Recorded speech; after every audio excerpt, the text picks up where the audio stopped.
வணக்கம். இது ஏன் என்ற கேள்வி. நான் ஷபீர் அகமது. 2024 தேர்தலில் பாஜகவுக்கு ஏற்பட்ட பின்னடைவை சரி செய்து விடலாம், அதற்கான ஒரு வாய்ப்பு என்பது உருவாகி இருக்கிறது. அதுதான் ஹரியானா தேர்தல், அதுக்கப்புறம் ஜம்மு அண்ட் காஷ்மீர் தேர்தல். இந்த தேர்தல்களில் பாஜக வெற்றி பெற்றால் நிச்சயமாக பாஜகவுக்கு இன்னும் அந்த செல்வாக்கு என்பது அந்த ஹிந்தி ஸ்பீக்கிங் ஸ்டேட்ஸில் இருக்கிறது அப்படின்ற ஒரு மெசேஜை நம்மளால் கன்வே பண்ண முடியும்.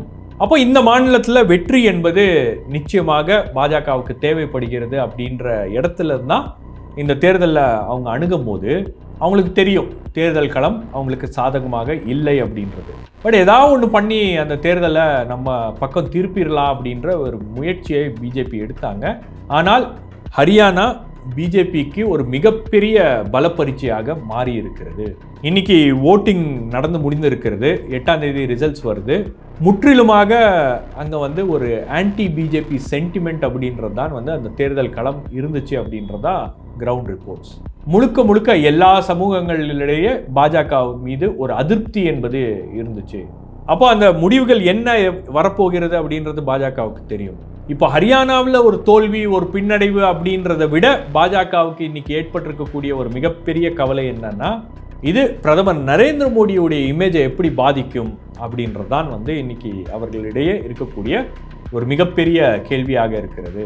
அப்போ மீண்டும் பிரதமர் மோடியுடைய இமேஜ் சரிவதற்கான ஒரு வாய்ப்புகள் இருக்கிறது அப்படின்னும் போது அந்த பதற்றம் என்பது இன்னைக்கு பாஜகவை தொற்றி இருக்கிறது. இந்த வாரம் ஏன் என்ற கேள்வியில் ஹரியானா தேர்தல் களத்தை பற்றி தான் நம்ம பார்க்க போகிறோம்.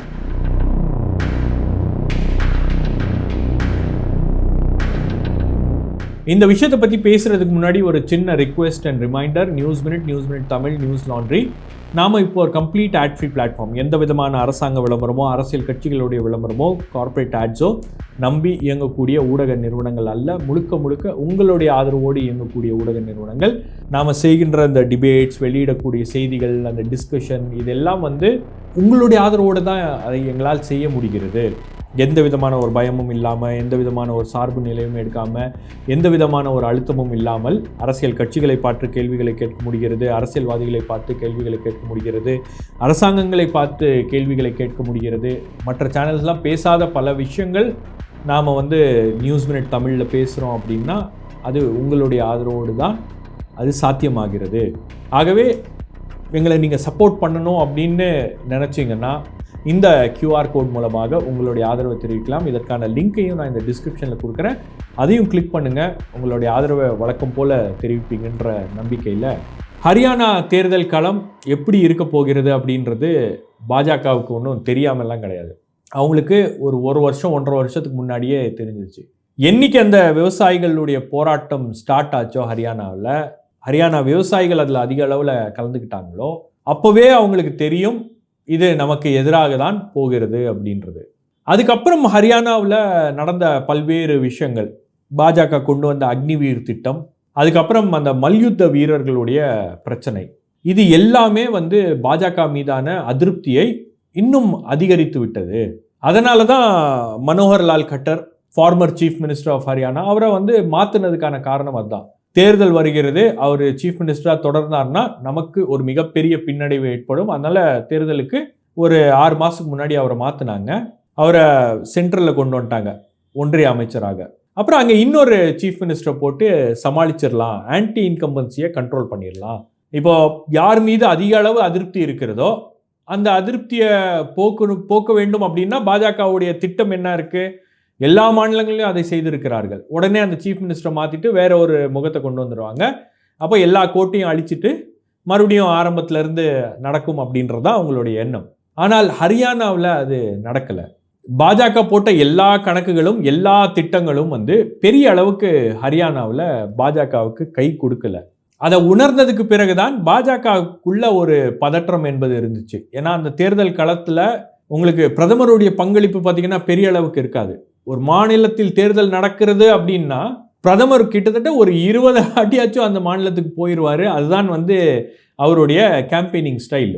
தேர்தல் அறிவிக்கிறதுக்கு முன்னாடி ஒரு 10 வாட்டி போவார், தேர்தல் அறிவித்ததுக்கு அப்புறம் ஒரு 10 வாட்டி போவார்.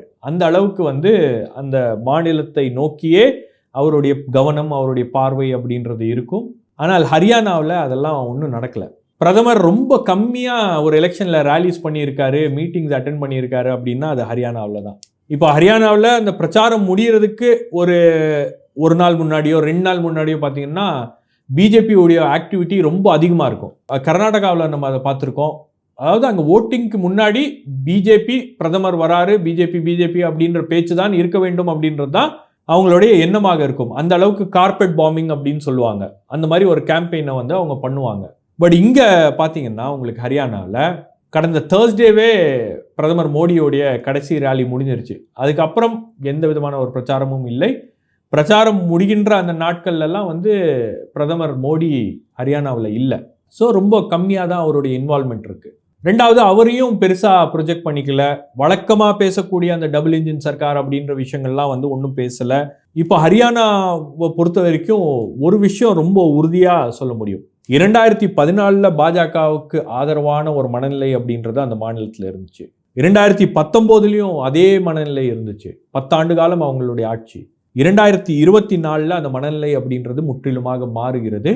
இப்போ இந்த தேர்தலில் முழுக்க பாஜகவுக்கு எதிரான ஒரு மனநிலை அப்படின்றது இருக்கிறது. அங்கே இருக்கக்கூடிய பெரும்பான்மை சமூகம் ஜாட்ஸ் அவங்க பாஜகவுக்கு ஆதரவாக இருந்தாங்க. தலித் சமூகம் பாஜக பக்கம் இருந்துச்சு. அதனால தான் பாஜகவால் ஒரு வெற்றி அப்படின்றத அங்கே உறுதி செய்ய முடிஞ்சிச்சு.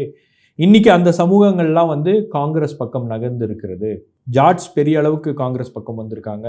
தலித்ஸ் பெரிய அளவுக்கு காங்கிரஸ் பக்கம் வந்திருக்காங்க. இந்த ஓபிசி கம்யூனிட்டிஸை வச்சுக்கிட்டு ஒரு அரசியல் செய்யலாம் அப்படின்னு பாஜக பிளான் பண்ணாங்க. அதெல்லாம் வந்து எடுப்படல. நீங்கள் இந்த மாதிரி ஒரு தேர்தல் சமயத்தில் தான் உங்களுக்கு பல விஷயங்கள் நடக்குது. குறிப்பாக இந்த திருப்பதி லட்டு கான்ட்ரோவர்சி.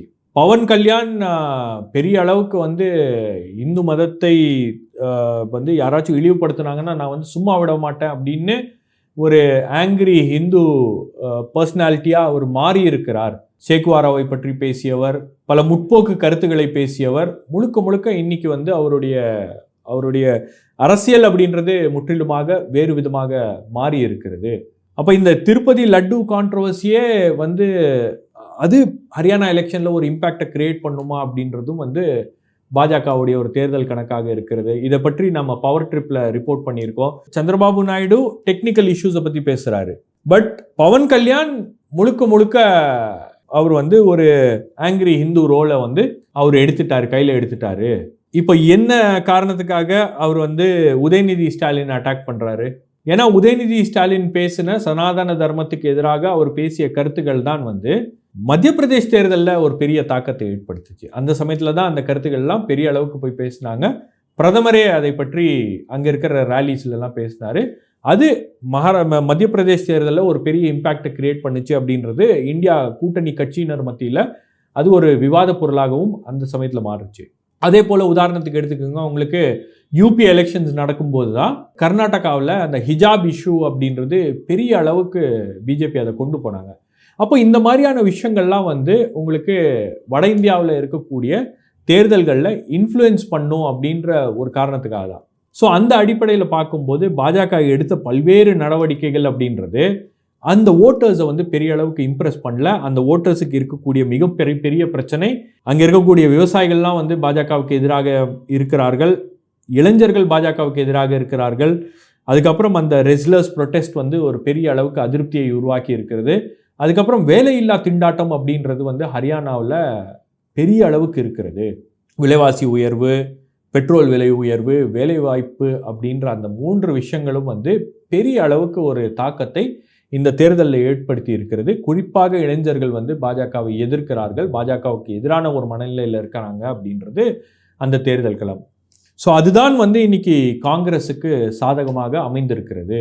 உங்களுக்கு காங்கிரஸுக்கு பெரிய அளவுக்கு ஆதரவு அப்படின்றது கிடைக்கிறதுக்கு காரணம் வந்து பிஜேபியுடைய மிஸ்கவர்னன்ஸ், மிஸ்ரூல். அந்த பிஜேபி மேலே இருக்கக்கூடிய கோபம் என்பது காங்கிரஸுக்கு ஆதரவான ஒரு மனநிலையை உருவாக்கியிருக்கு. காங்கிரஸும் வந்து பல நடவடிக்கைகளை எடுத்திருக்காங்க. அதன் மூலமாக இந்த அதிருப்தி எல்லாம் வந்து அவங்க கேபிட்டலைஸ் பண்ணுறாங்க. அப்போ தேர்தல் களம் இப்படி நமக்கு எதிராக இருக்கிறது அப்படின்னும் போது எதா பண்ண முடியுமா அப்படின்னா இவங்க கையில் எடுக்கிற எந்த பிரச்சனையும் வந்து பெரிய அளவுக்கு உதவவில்லை அப்படின்னும் போது குர்மித் ராம் ரஹீம் அப்படின்ற ஒரு கான்விக்ட், பாலியல் பலாத்காரம் செய்து நீதிமன்றத்தால் குற்றவாளி என்று நிரூபிக்கப்பட்ட ஒரு நபரை வெளியே பரோலில் கூப்பிட்டு வந்து அவர் மூலமாக ஆதரவை திரட்ட முடியுமா அப்படின்ற ஒரு முயற்சியும் வந்து அங்கே நடந்து கொண்டு இருக்கிறது. இந்த குர்மீத் ராம் ரஹீம் அப்படின்றவர் ஒரு ரிலீஜியஸ் செக்ட் அவர் வச்சுருக்காரு. தேரா சச்சா சவுதா அப்படின்ற ஒரு செக்ட். நீங்கள் பார்த்தீங்கன்னா அந்த கலர் ட்ரெஸ் எல்லாம் போட்டு கலர் வண்டியிலலாம் வருவார். அவருடைய படங்கள்லாம் நீங்கள் பார்த்துருப்பீங்க. அப்போ அந்த நபரை கூப்பிட்டு வந்து அவருக்கு வந்து ஒரு பெரிய அளவுக்கு இன்ஃப்ளூயன்ஸ் என்பது இருக்கிறது. குறிப்பாக உங்களுக்கு வந்து ராஜஸ்தான், அதே போல் பஞ்சாப் அண்ட் ஹரியானா இந்த பகுதிகளில் அவருக்கு பெரிய அளவுக்கு இன்ஃப்ளூயன்ஸ் இருக்குது. குறிப்பாக இந்த தலித் சமூகத்தினரிடையே அவருக்கு பெரிய அளவுக்கு ஆதரவு இருக்கிறது அப்படின்ற போது அவர் வந்து ஒரு பரோலில் வராரு. அவரை பரோலில் வந்தவரை ஹரியானாவுக்குள்ளே நுழையக்கூடாது, அவர் எந்த பொலிட்டிக்கல் ஆக்டிவிட்டிலையும் ஈடுபடக்கூடாது அப்படின்னு தேர்தல் ஆணையம் வந்து சில விதிமுறைகளை விதிச்சிருக்கு. ஆனால் அவர் வெளியே இருக்கிறதே வந்து இந்த தேர்தலை இன்ஃப்ளூயன்ஸ் பண்ணும் அப்படின்றது தான் வந்து காங்கிரஸுடைய குற்றச்சாட்டாக இருக்கிறது. அவருக்கு பரோல் கொடுக்கக்கூடாதுன்னு அவங்க எதிர்ப்பு தெரிவிச்சிருக்காங்க. பட் இருப்பினும் அவர் வந்து யூபியில் வந்து தங்கி அங்கே அவருடைய ஆதரவாளர்களை பாஜகவுக்கு ஆதரவாக வாக்களியுங்கள் அப்படின்ற மாதிரி கேன்வாஸ் பண்ணுறாங்க. அவருடைய ஆதரவாளர்கள்லாம் வந்து ஊராக போய் கேன்வாஸ் பண்ணுறாங்க அப்படின்றது களத்தில் இருக்கக்கூடிய தகவல்களாக இருக்கிறது. கிட்டத்தட்ட அவர் 15 முறை வந்திருக்கிறார். 15 முறையும் ஏதோ ஒரு தேர்தல் நடக்கும்போது அவர் வந்து பரோல் வாங்கிட்டு வருவார். அவருக்கு மட்டும் வந்து தாராளமாக பரோலை கொடுக்குறாங்க. கிட்டத்தட்ட 250 நாட்களுக்கு மேலே அவர் வந்து பரோலில் தான் இருந்திருக்காரு. அந்த மாதிரி வேறு எந்த குற்றவாளிக்கும் பரோல் கொடுக்கறதில்ல. பட் இந்த நபருக்கு பரோல் அப்படின்றது எளிதாக கிடைத்து விடுகிறது அப்படின்ற அந்த கேள்விகளும் வந்து ஹரியானா தேர்தல் களத்தில் பெரிய அளவுக்கு இருக்குது. அதுக்கப்புறம் வந்து காசு தண்ணி மாதிரி செலவு பண்ணுறாங்க. பிஜேபி அதிக அளவு காசு செலவு பண்ணியிருக்காங்க. அப்போ இதெல்லாம் வந்தான் அவர்களை காப்பாற்றும் அப்படின்ற நோக்கத்தில் அந்த தேர்தல் களம் என்பது அவர்கள் அணுகி இருக்கிறார்கள். ஏன்னா அவங்களுக்கு தெரிஞ்சு போச்சு, ஹரியானா மக்கள் வந்து ஒரு முடிவை ஏற்கனவே எடுத்துட்டாங்க. இனி இந்த மாநிலத்தில் பிஜேபி ஆட்சி தொடரக்கூடாது அப்படின்ற மனநிலையில் தான் அவர்கள் தேர்தலுக்கு முன்பாகவே இருந்தார்கள் அப்படின்னு தான் யோகேந்திர யாதவ் போன்றவர்கள்லாம் சொல்கிறாங்க. அப்போ மக்கள் வந்து ரொம்ப தெளிவாக இருந்திருக்காங்க. அந்த மக்களுடைய மைண்டை எப்படியாச்சும் மாற்ற முடியுமா அப்படின்னு பிஜேபி படாத பாடுபட்டிருக்கு. அதனால தான் இந்த தேர்தல் என்பது ஒரு மிகப்பெரிய பலப்பரீட்சையாக மாறி இருக்கிறது. இந்த தேர்தலில் பாஜகவுக்கு ஒரு தோல்வி அப்படின்னு ஏற்பட்டுச்சுன்னா அது டைரக்டாக வந்து பிரைம் மினிஸ்டர் நரேந்திர மோடியோடைய இமேஜை பாதிக்கும். அதுக்கப்புறம் அது மகாராஷ்டிரா எலெக்ஷனையும் வந்து இன்ஃப்ளூயன்ஸ் பண்ணக்கூடிய ஒரு வாய்ப்பு என்பது இருக்கிறது. அதுக்கப்புறம் அது ஜார்க்கண்ட் எலெக்ஷன்லையும் இன்ஃப்ளூயன்ஸ் பண்ணுறதுக்கான வாய்ப்பு இருக்கிறது. காங்கிரஸுக்கு, குறிப்பாக ராகுல் காந்திக்கு அது வலு சேர்க்கும். ராகுல் காந்தியோட கேம்பெயின் பார்த்தீங்கன்னா பிஜேபி எப்படி கேம்பெயின் பண்ணுவாங்களோ ராகுல் காந்தி அந்த மாதிரி கடைசி 4-5 நாள் வந்து ஹரியானாவில் கேம்ப் பண்ணி ரோட் ஷோ பண்ணி பெரிய அளவுக்கு அவர் கேம்பெயின் பண்ணியிருக்காரு. அந்த தலித் சமூகத்தை சேர்ந்த பாஜக தலைவர்கள்லாம், முக்கியமான தலைவர்கள்லாம் வந்து கடைசி நேரத்தில் காங்கிரஸ் பக்கம் வந்து இணைந்திருக்கிறார்கள். இதெல்லாம் வந்து பாஜகவுக்கு ஒரு மிகப்பெரிய கவலையை ஏற்படுத்தி இருக்கிறது. அதையும் தாண்டி அவங்களுக்கு அந்த தேர்தல் முடிவுகளில் எப்படி வரும் அப்படின்றதெல்லாம் வந்து அவங்க பொறுத்து பார்த்தாலும் இந்த தேர்தலில் நமக்கு ஒரு பின்னடைவு அப்படின்னா அது பிரதமர் மோடியை தான் பாதிக்கும் அப்படின்றது தான் அவங்களுடைய ஒரு மிகப்பெரிய கவலையாக மாறி இருக்கிறது. 8ஆம் தேதி இந்த தேர்தல் முடிவுகள் வர இருக்கின்றன. அதே போல ஜம்மு காஷ்மீர் தேர்தல் களம் எப்படி இருக்கு அப்படின்னு பார்த்தீங்கன்னா, ஜம்முவில் பிஜேபிக்கு நல்லா இருக்கு, பிஜேபிக்கு ஆதரவான ஒரு பகுதி தான். ஆனால் காஷ்மீரில் உங்களுக்கு என்சி அண்ட் காங்கிரஸ் ரொம்ப ஸ்ட்ராங்காக இருக்காங்க. மெஹபூபா முஃப்திக்கு எவ்வளோ சீட்ஸ் கிடைக்கும் அப்படின்றத பார்க்கணும். இந்த முறை வந்து ஜம்மு காஷ்மீரில் நிறைய இண்டிபெண்ட் கேண்டிடேட்ஸ் வந்து போட்டிடுறாங்க. அவங்கெல்லாம் ஓட்டுகளை பிரிப்பதற்கான ஒரு பெரிய வாய்ப்பு அப்படின்றது இருக்கிறது. ஆகவே அது ஒரு ஹங் அசெம்பிளியை கிரியேட் பண்ணுமா ஜம்மு காஷ்மீரில் அப்படின்ற ஒரு கேள்வியும் எழுந்துள்ளது. ஸோ 8ஆம் தேதி பார்த்தீங்கன்னா உங்களுக்கு எல்லோருடைய பார்வையும் வந்து ஹரியானாவை நோக்கி தான் இருக்கும். ஆல் ஐஸ் ஆன் ஹரியானா அப்படின்வாங்க இல்லையா? ஏன்னா ஹரியானாவில் வரக்கூடிய தேர்தல் முடிவுகள் அப்படின்றது பாஜகவை டைரக்டாக பாதிக்கும். பாஜகவுடைய மொராலை இன்னும் கொஞ்சம் டவுன் பண்ணும். அங்கே ஒரு தோல்வி அப்படின்றது ஏற்பட்டுச்சுன்னா அதுக்கப்புறம் பிரதமர் நரேந்திர மோடி இமேஜையும் வந்து அது டைரக்டாக பாதிக்கும். அப்படின்றதுனால பாஜகவினர் ஒரு பெரிய கலக்கத்தில் இருக்காங்க. மற்ற எல்லா எதிர்க்கட்சிகளும் வந்து ஹரியானாவை நோக்கி கூர்ந்து கவனித்து கொண்டு இருக்கிறார்கள். ஹரியானா மக்கள் என்ன முடிவு சொல்ல போகிறாங்க அப்படின்றத நாம் பொறுத்திருந்து பார்ப்போம். தேர்தல் முடிவுகள்லாம் வரும்போது மீண்டும் உங்களை சந்திக்கிறேன். நன்றி, வணக்கம்.